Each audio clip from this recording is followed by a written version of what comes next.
Welcome to a new episode of Learn Italian 0 to Hero. In the previous video, we explored the essentials of Italian consonants. Today, we delve into the world of double letters, known as doppie in Italian, for they affect pronunciation, meaning, and even spelling. So, are you ready? Let's start.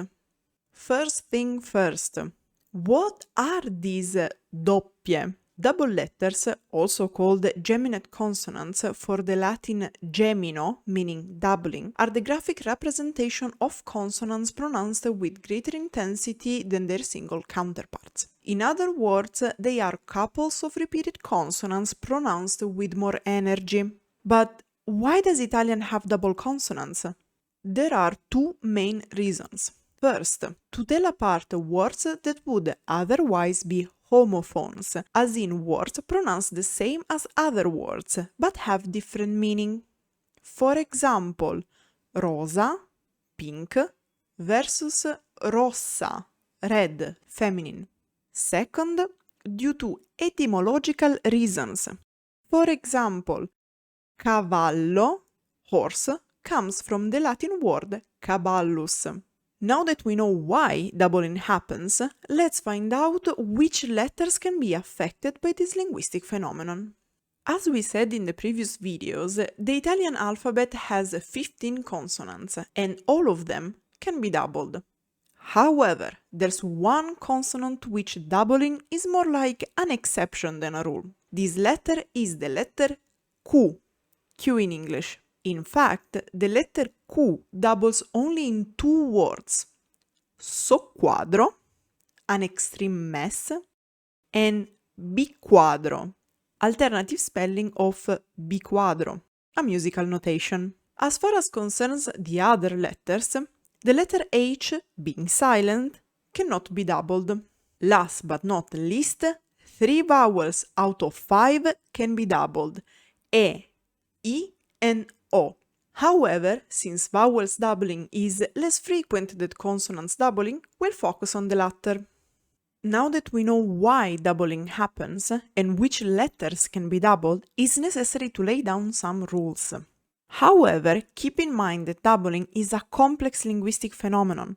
Thus, the list of rules I'm about to share is not exhaustive and has several exceptions. So, if you know more rules or tips, share them in the comments. First, let's talk about placement. Doubling occurs only between vowels, thus never at the beginning or end of a word. However, foreign words keep their spelling, so, for example, we'll have call or pull. Second, doubling occurs in several cases of compound words, when the first word composing the compound word is a monosyllable. For example, neppure, not even.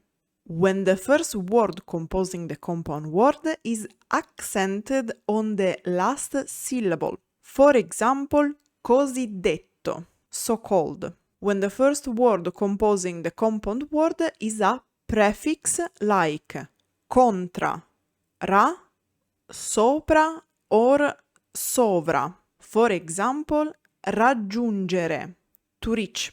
Third, consonants never double with the prefix contro. For example, controcorrente, against the current. When the letter B precedes the suffix bile. For example, amabile, lovable. And when the letter G precedes the suffix ione. For example, regione. At last, let's see some peculiarities of the letter Z.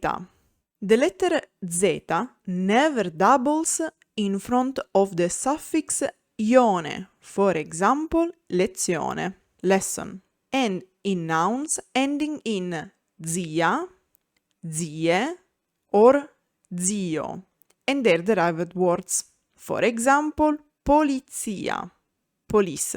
However, the letter Z always doubles in nouns and adjectives derived by words with double Z. For example, we say pazzia, madness, because comes from the word pazzo, mad, crazy, or in front of the suffixes ozzo, uzzo, izzare, or izzare, and the derived words. For example, organizzare, to organize. However, as I anticipated in the beginning, it's not that simple, mainly for two reasons. First, due to dialectal variations. In fact, in Italy we have two opposite problems of pronunciation. In northern Italy, there's a general lack of doubles, mainly in the northeast region of Veneto, while in the southern Italy, there's typically an excess of doubles. Second, some consonants don't follow the rules or have strong pronunciation despite the absence of graphical representation. For example, razionalizzazione, rationalization. In conclusion, understanding double consonants, or doppie, is essential for mastering Italian pronunciation, meaning and spelling. These geminate consonants are a key feature of the Italian language, distinguishing between homophones and reflecting etymological roots. Although we discussed the most common rules of this linguistic phenomenon, you need to keep in mind the phonetic complexities and nuances. So, remember, every time you have the slightest doubt, always check whatever sources you are using to learn, because it's better to verify when unsure than memorize something wrong. That said, got any questions about double consonants or any other aspect of Italian? Drop them in the comment section below, for I'm here to help you become an Italian language hero. Grazie for watching and... Arrivederci!